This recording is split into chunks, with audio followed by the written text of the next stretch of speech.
Hello everyone. Have you ever wondered why the same village in India used to receive visits from a malaria worker, a smallpox vaccinator, and a family planning worker separately, all asking the same questions and covering the same homes?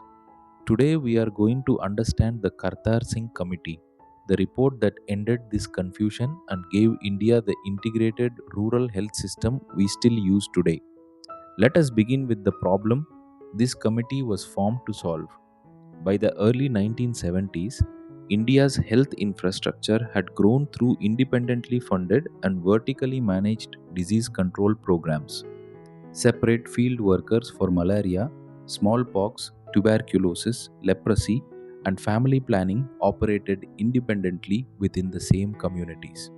This led to redundant proliferation of manpower doing overlapping work.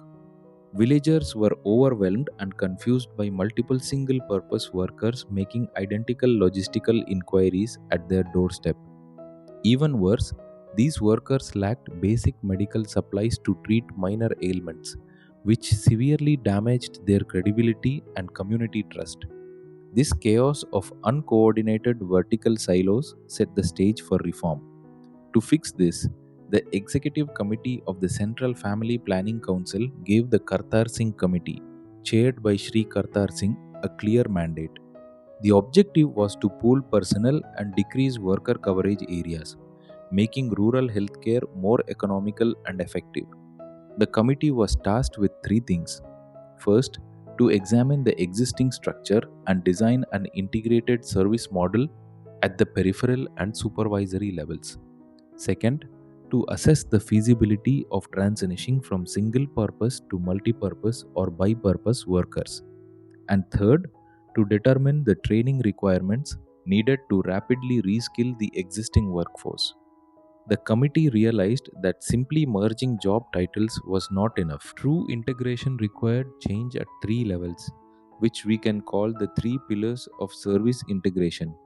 The first pillar was integration of buildings, where separate funding for family planning units was eliminated, and funds were pooled to build shared primary health centers and subcentres.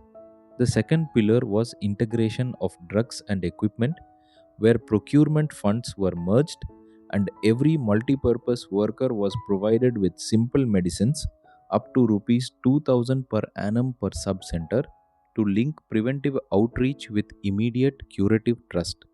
The third pillar was integration of personnel, which meant eradicating vertical reporting lines in favor of unified field teams capable of addressing a full spectrum of health, family planning, and nutrition needs.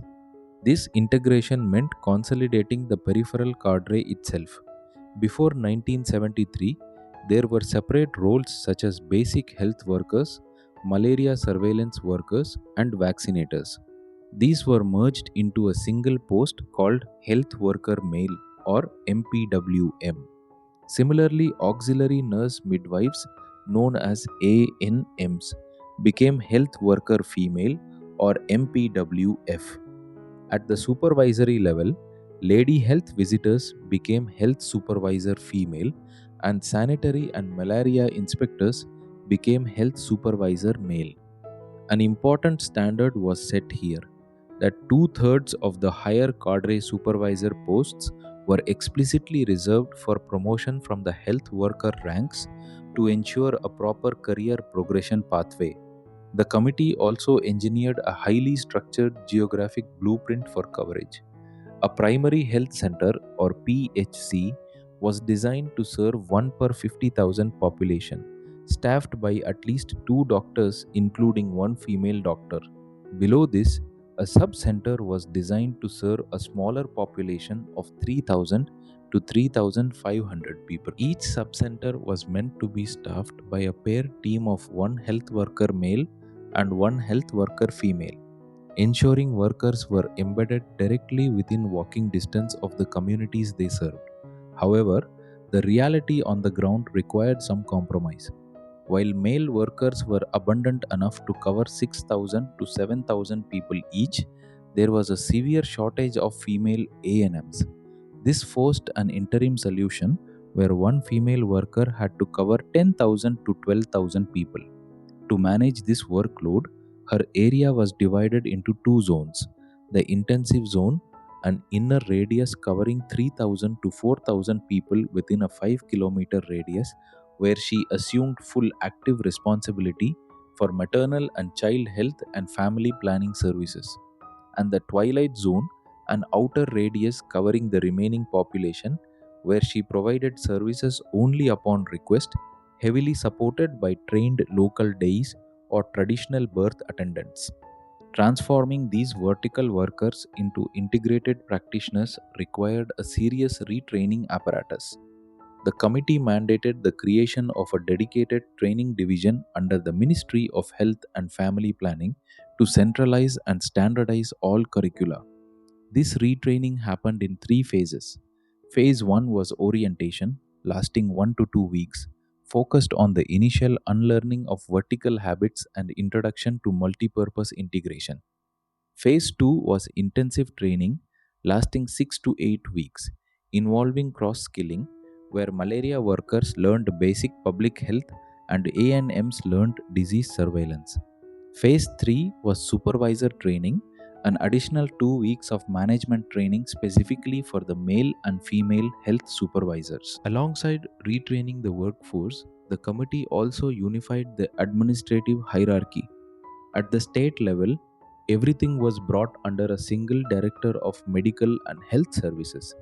At the district level, a geographical division was created under a chief medical officer, ending program based divisions. Medical colleges were also brought in through academic integration, being assigned responsibility for community health in 3 to 4 surrounding districts. At the primary health center level, medical officers were mandated to divide their time geographically, spending 3 days in the clinic and 3 days out in the field rendering integrated services. Despite being theoretically sound, this blueprint immediately faced severe operational friction at the grassroots level. There were three major structural drawbacks. First, an overwhelming workload where grassroots workers were crushed under the weight of simultaneously managing malaria, smallpox, family planning, and basic curative care. Second, administrative discrepancies, since standardizing pay across states was a nightmare. For example, a vaccinator's pay in Mysore ranged from rupees 80 to 145, while in Tamil Nadu it was rupees 238. And third, supervisor shortages, where the lady health visitor to ANM ratio stood at 1:5, severely hindering the recommended 1:4 oversight model. These very drawbacks became the catalyst that led to the Srivastav Committee in 1975. Even so, the Kartar Singh Committee did not just reorganize a bureaucracy, it drew the definitive architectural layout for Indian primary care. The population ratios it set: one primary health center per 50,000 people and one subcenter per 3,000 people remain the structural backbone of Indian rural health planning even today. It permanently shifted the government's approach from top down, disease specific eradication programs to community embedded horizontal primary care.